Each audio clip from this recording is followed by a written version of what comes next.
ಚಿನ್ನದಂತಹ ಮಾತುಗಳು. ನೀವು ಸೈಲೆಂಟ್ ಆಗಿ ಇದ್ದೀರಾ ಅಂತ ತುಂಬಾ ಜನ ನಿಮ್ಮ ಬಗ್ಗೆ ನೆಗೆಟಿವ್ ಆಗಿ ಮಾತನಾಡುತ್ತಾರೆ.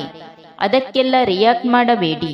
ನೋಟುಗಳು ಯಾವಾಗಲೂ ಸೈಲೆಂಟ್ ಆಗಿ ಇರೋದು. ಈ ಚಿಲ್ಲರೆಗಳೇ ಸೌಂಡು ಮಾಡೋದು.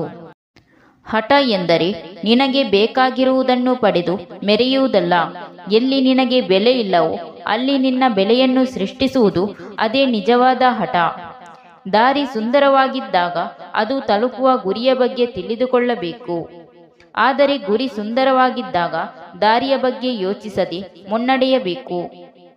100 ತಪ್ಪನ್ನು ಒಂದೇ ಬಾರಿ ಕ್ಷಮಿಸಿಬಿಡಿ. ಆದರೆ ಒಂದೇ ತಪ್ಪನ್ನು 100 ಬಾರಿ ಕ್ಷಮಿಸುತ್ತಲೇ ಇರಬೇಡಿ. ಎರಡಕ್ಕೂ ವ್ಯತ್ಯಾಸವಿದೆ. ನಡೆನುಡಿಯಲ್ಲಿ ನಮ್ಮ ಯೋಚನೆ ಒಳ್ಳೆಯದಾಗಿದ್ದರೆ ನೆರಳಿನಂತೆಯೇ ಸುಖವು ಹಿಂಬಾಲಿಸುತ್ತದೆ. ನಮ್ಮ ಯೋಚನೆಯು ಕೆಟ್ಟದ್ದಾಗಿದ್ದರೆ ದುಃಖವು ಬೆನ್ನತ್ತಿ ಬರುತ್ತದೆ. ಯಾವುದೇ ಕಷ್ಟ ಬಂದರೂ ಮುಖದಲ್ಲಿ ಪುಟ್ಟ ನಗುವಿರಲಿ. ಯಾವುದೇ ಸಮಯದಲ್ಲಿ ಸೋತರೂ ಅಲ್ಲಿ ಬೇಸರದ ಬದಲು ಚಿಕ್ಕ ನಗುವಿರಲಿ.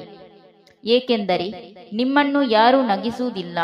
ನಿಮ್ಮ ಕಾಳಜಿ ನೀವೇ ಮಾಡಿಕೊಳ್ಳಬೇಕು. ನಾವೇ ನಮ್ಮವರಿಗೆ ಮೂರನೇ ವ್ಯಕ್ತಿಯಾದಾಗ ಅವರಲ್ಲಿ ವಾದ ಮಾಡಿ ಪ್ರಯೋಜನವಿಲ್ಲ. ಎಲ್ಲವೂ ಅವರವರ ಇಚ್ಛೆ. ನಮ್ಮ ಪಾಡಿಗೆ ನಾವಿರಬೇಕಷ್ಟೇ. ಮತ್ತೆ ಯಾರಿಗೂ ಭಾರವಾಗದೆ ನಿನ್ನ ಮೇಲಿರುವ ನಂಬಿಕೆ, ಆತ್ಮವಿಶ್ವಾಸ, ಸ್ಫೂರ್ತಿ ಎಂದಿಗೂ ಕಳೆದುಕೊಳ್ಳಬೇಡ. ಜೀವನ ಕಲಿಸಿದ ಪಾಠವನ್ನು ಎಂದಿಗೂ ಮರೆಯಬೇಡ. ಮೋಸ ಮಾಡಿದವರನ್ನು ಮತ್ತೆ ಎಂದಿಗೂ ನಂಬಬೇಡ. ಒಂಟಿ ನಾನೆನ್ನುವಾಗ ಜೊತೆ ಬಂದ ಮನವನ್ನು ಮರೆಯಬೇಡ. ಕಂಡವರ ಎದುರಿಗೆ ಹೆಂಡತಿಯನ್ನು ನಿಂದಿಸಬೇಡ. ನಿಭಾಯಿಸಲು ಯೋಗ್ಯತೆಯಿಲ್ಲದ ವ್ಯಕ್ತಿಗೆ ಅಧಿಕಾರವಾಗಲಿ ಜವಾಬ್ದಾರಿಯಾಗಲಿ ನೀಡಬಾರದು.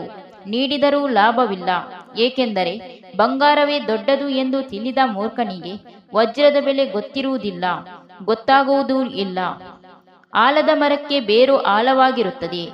ಹಾಗೆಯೇ 1000 ವರ್ಷ ಹಸಿರಾಗಿರುತ್ತದೆ. ಆಮೆಯ ಉಸಿರಾಟ ನಿಧಾನವಾಗಿರುತ್ತದೆ. ಅದಕ್ಕಾಗಿಯೇ 100 ವರ್ಷ ಬದುಕುತ್ತದೆ. ತಾತ್ಪರ್ಯವೇನೆಂದರೆ ಆಳವಾದ ಜ್ಞಾನ, ನಿಧಾನವಾದ ನಡತೆ ಮನುಷ್ಯನನ್ನು ಸದಾ ಹಸಿರು ಮತ್ತು ಶಿಖರದೆತ್ತರದಲ್ಲಿ ಕೊಂಡೊಯ್ಯುತ್ತದೆ. ಸುಂದರವಾದ ಉಡುಪು ನಮ್ಮ ವ್ಯಕ್ತಿತ್ವವನ್ನು ಬದಲಾಯಿಸಬಹುದು. ಆದರೆ ಸುಂದರವಾದ ಗುಣವಿರುವ ಸಂಗಾತಿ ನಮ್ಮ ಬದುಕನ್ನೇ ಬದಲಾಯಿಸುತ್ತಾರೆ. ಬಿಡುವಿಲ್ಲದಂತೆ ಕೆಲಸವನ್ನು ಮಾಡುತ್ತಲೇ ಇರಿ. ಮನಸ್ಸು ಅತ್ತಿತ್ತ ಚಲಿಸಲು ಸಮಯ ಕೊಡಬೇಡಿ. ಇದು ರೂಢಿಯಾಗಿ ಬಿಟ್ಟರೆ ನಿಮ್ಮಷ್ಟು ಸುಖಿ ಯಾರೂ ಇಲ್ಲ. Thank you for watching. ಸ್ನೇಹಿತರೆ, ವಿಡಿಯೋ ಇಷ್ಟ ಆದರೆ ಒಂದು ಲೈಕ್ ಮಾಡಿ, ಶೇರ್ ಮಾಡಿ, ಚಾನಲ್ನ ತಕ್ಷಣ ಸಬ್ಸ್ಕ್ರೈಬ್ ಮಾಡಿ.